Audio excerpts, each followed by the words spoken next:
Hi guys! Admin Rich po ito. Gusto ko lang pong sabihin na huwag po tayong boboto ng mga politiko na hindi po makamove on sa nakaraan. Yung mga politiko na walang alam sabihin kundi never again, never again.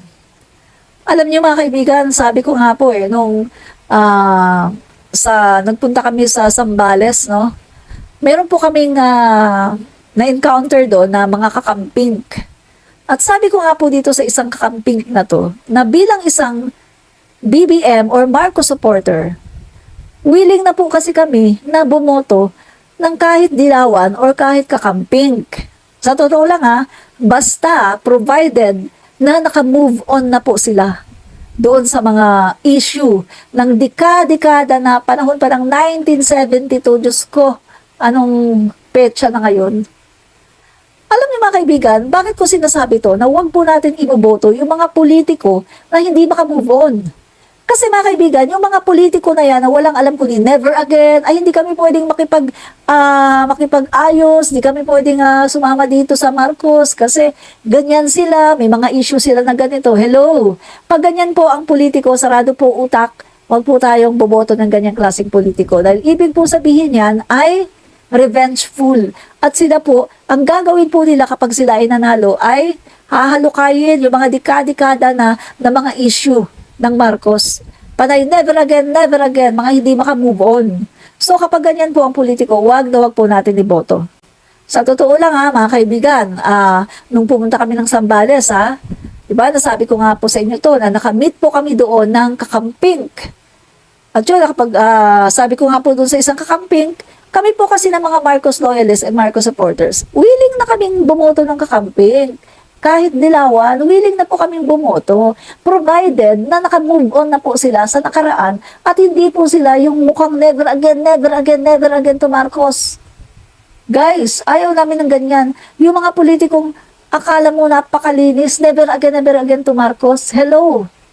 Kapag ganyan kasi ang politiko, mga kababayan, ibig sabihin hindi yan naka-move on. At ibig sabihin, kapag yan po ay naluklok sa pwesto, wala lang po yan gagawin, kundi atakihin ang Marcoses, halukayin yung mga issue na nangyari pa 1972, yung mga issue na dekada na panahon, halukayin pa rin, hindi naka-move on. Nasabi ko nga mga kaibigan, after President Marcos Sr., ilang pangulo na ng Pilipinas na dilawan ang napaupo. Ilang dilawan na ang nakaupo. Guys, Cory Aquino, Fidel Ramos, natuta ni Cory.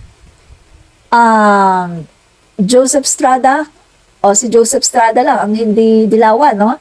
Si Erap lang ang hindi dilawan.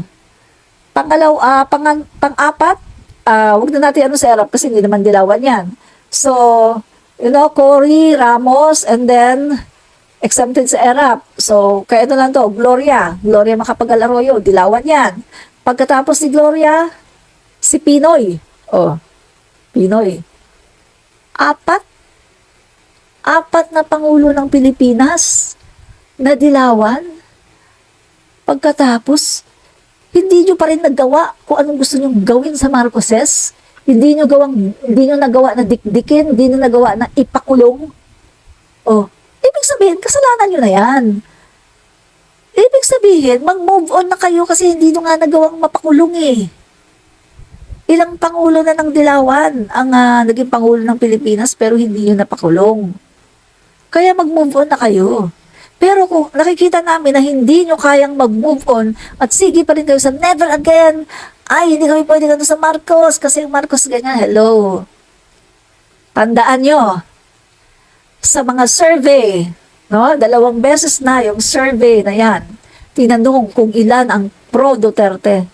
16% lang ang pro-Duterte at ang pro-Marcos 31 o 34% or 36%. Nakalimutan ko yung eksakto pero malaki ang lamang ng Marcos. 16% lang ang Duterte at nasa 4% lang ang mga dilawan.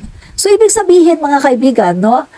Mga dilawan dyan, mag-isip kayo, maging maayos ang utak nyo, yung mga tatakbo dyan sa politika. Dapat nyo to tandaan. Na mostly ang mga botante ngayon ay pro-Marcos. Kung Kung makikita namin na never again, never, never again, never again kayo at inyong binabatikos ang Marcos, aba, hindi nyo makukuha ang boto namin. Ang boto namin na ready na kaming ibigay kahit kakamping ka pa, kahit dilawan ka pa. Pero kung never again pa rin kayo at hindi kayo makamove on, aba, wag na lang. Eh, ginusto nyo yan eh. Alam nyo, may ibang pinklawan open-minded eh. Tulad na lang ni Trillanes. Dilawan yun, di ba? Magdalo yun. Pero naka-incline siya sa opposition sa Liberal Party. Pero Magdalo yun, di ba? Pero matatawag natin na nasa side siya ng Dilawan. Oh. Open-minded. Di ba?